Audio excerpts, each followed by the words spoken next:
નમસ્કાર રામ રામ મિત્રો જે દસાડા પાટડી તાલુકાના જે વાલેવડા ગામે જે ઘટના બની હતી જે એક મહિના અગાઉ એને લઈને જે વાલેવડા ગામના લોકો દ્વારા ઘણા બધા ત્યાં જે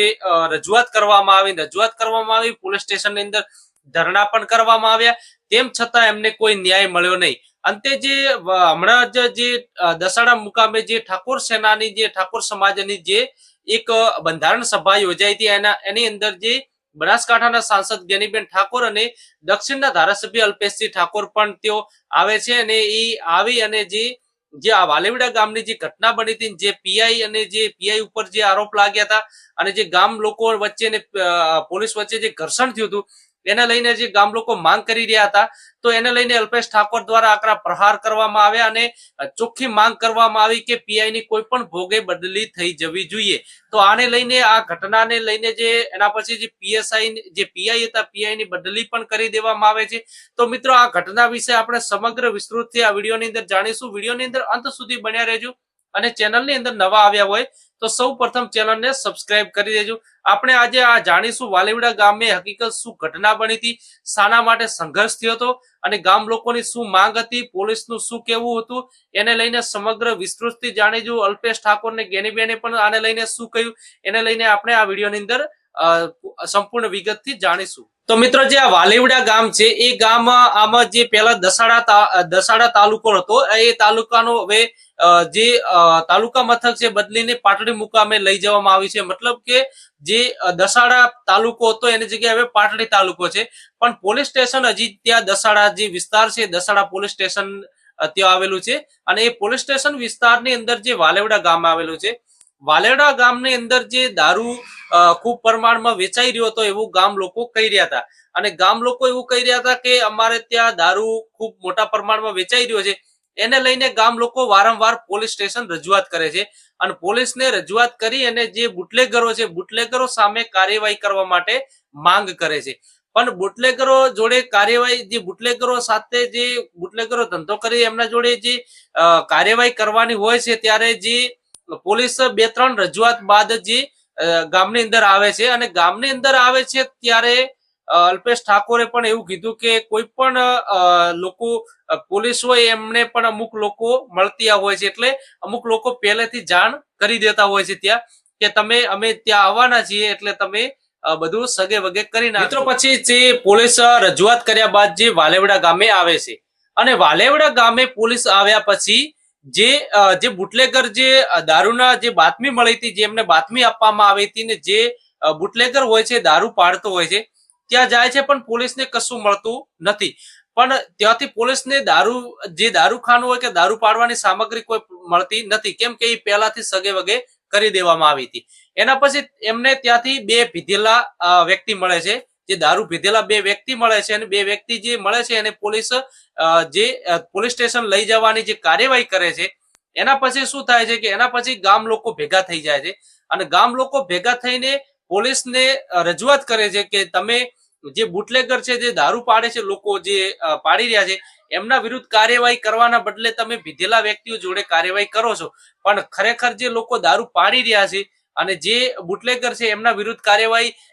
કેમ કરવામાં નથી આવતી. તો એને લઈને ગામ લોકોને પોલીસ વચ્ચે બોલાચાલી થાય છે અને ગામ લોકોને પોલીસ વચ્ચે બોલાચાલી થાય છે ત્યારે ગામ લોકોનો એવો પણ આક્ષેપ છે, ગામ લોકોનું એવું પણ કેવું છે કે મહિલાઓ પણ એની અંદર હોય છે ને યુવાનો જે હોય છે જે ગામની કમિટી બની હતી જે ગામ લોકો દારૂ બંધ કરાવવા માટે વ્યસન કરવા માટે જે લોકો આગળ આવ્યા હતા એ લોકો જે પોલીસને સવાલ કરે છે અને એના પછી જે સંઘર્ષ જે બોલાચાલીને સંઘર્ષ થાય છે એના પછી પોલીસ દ્વારા જે મહિલાઓને પણ ગાળો ભાડવામાં આવે છે એવું ગામ લોકો કહી રહ્યા છે અને જે એક યુવાન છે એક યુવાનને માર પણ મારવામાં આવે છે અને એને લઈને આખો મામલો ઉગ્ર બની જાય છે અને ઉગ્ર બની ગયા પછી પોલીસ દ્વારા ત્યાં શું છે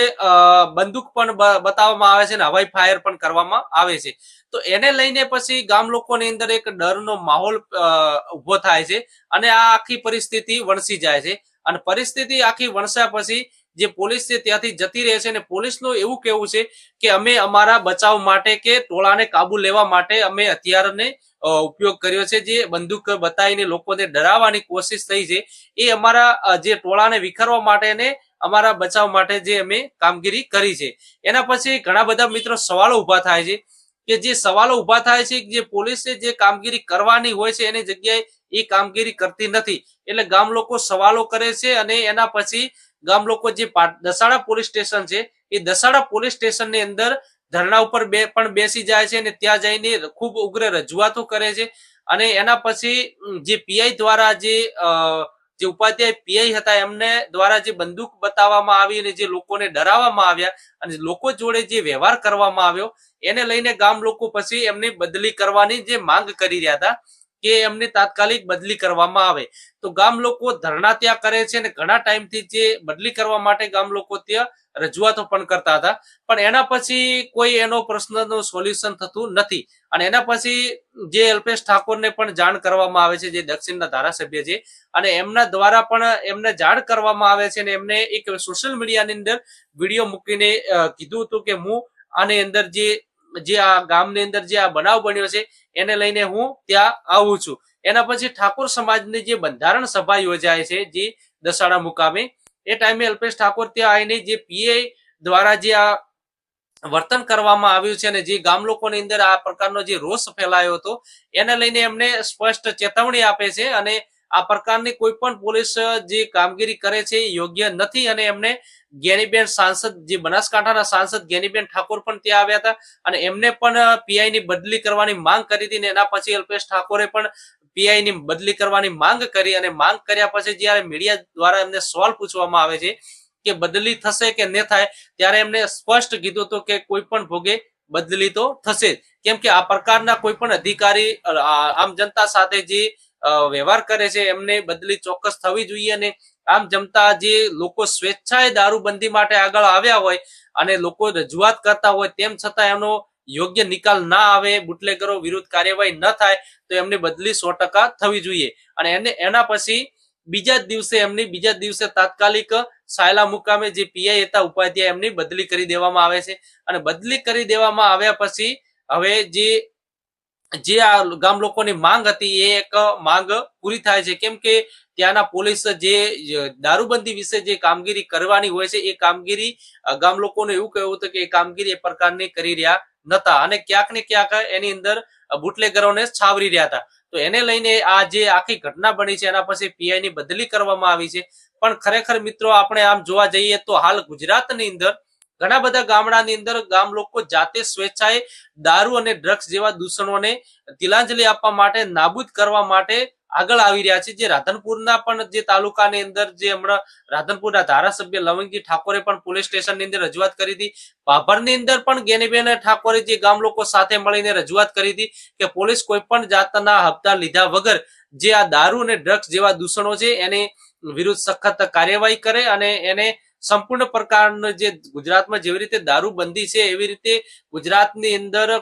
ક્યાંય પણ દારૂ ન મળે અને જે તે ગામ એમના પોલીસ સ્ટેશનમાં આવતા હોય એ ગામની અંદર દારૂ ન મળે એના માટે કરીને એમને કાર્યવાહી કરવા માટે પોલીસ સ્ટેશનની અંદર રજૂઆત કરી હતી. અને એના પછી મિત્રો હમણાં જે જ્ઞાનીબેન સાંસદે જે ઠાકોર સમાજના અને કોળી ઠાકોર સમાજના જે 41 ધારાસભ્યો, સાંસદ સભ્યો છે એમને પણ એક પત્ર લખીને આ દારૂ દૂષણ જેવી પ્રવૃત્તિઓની અંદર જે તે એમનો વિસ્તાર આવેલો છે, કોઈ પણ ધારાસભ્ય કે સંસદ સભ્ય એમનો વિસ્તાર આવેલો છે, એમના વિસ્તારની અંદર દારૂ અને ડ્રગ્સ જેવા જે કેફી પદાર્થો છે એમને બંધ કરાવવા માટે એમને વિનંતી કરી છે. સમાજની દીકરી તરીકે એક વિનંતી કરી છે કે જ્યાં મોટા પ્રમાણમાં ઠાકોર સમાજ છે અને જ્યાં ધારાસભ્યો અને સંસદ સભ્યો જે ઠાકોર સમાજના વધુ પ્રમાણમાં છે, જે પ્રતિનિધિ કરી રહ્યા છે ઠાકોર સમાજના, એ તમામ લોકોને વ્યક્તિગત પ્રશ્ન જે પર્સનલ જેમને લેટર લખવામાં આવ્યો છે અને લેટર લખીને એમને કહેવામાં માંગ કરવામાં આવી છે, વિનંતી કરવામાં આવી છે કે જે આ પ્રકારના દૂષણો ચાલી રહ્યા છે આ દૂષણો આવનારા ભવિષ્યની અંદર યુવા પેઢીને ખતમ કરી રહી છે અને ઠાકોર સમાજની અંદરથી જેમ બને એમ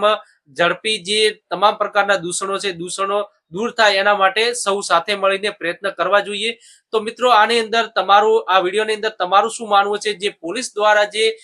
ત્યાં વર્તન કરવામાં આવ્યું છે કે પોલીસ દ્વારા જે કાર્યવાહી કરવામાં આવી છે એ યોગ્ય છે કે ગામ લોકો જે માંગ કરી રહ્યા હતા અને ગામ લોકો કહી રહ્યા હતા એ માંગ યોગ્ય છે? તો આને લઈને તમે તમારી રાય કોમેન્ટમાં જરૂર બતાવજો. નમસ્કાર, રામ રામ. હવે મળીશું નેક્સ્ટ વિડીયોમાં.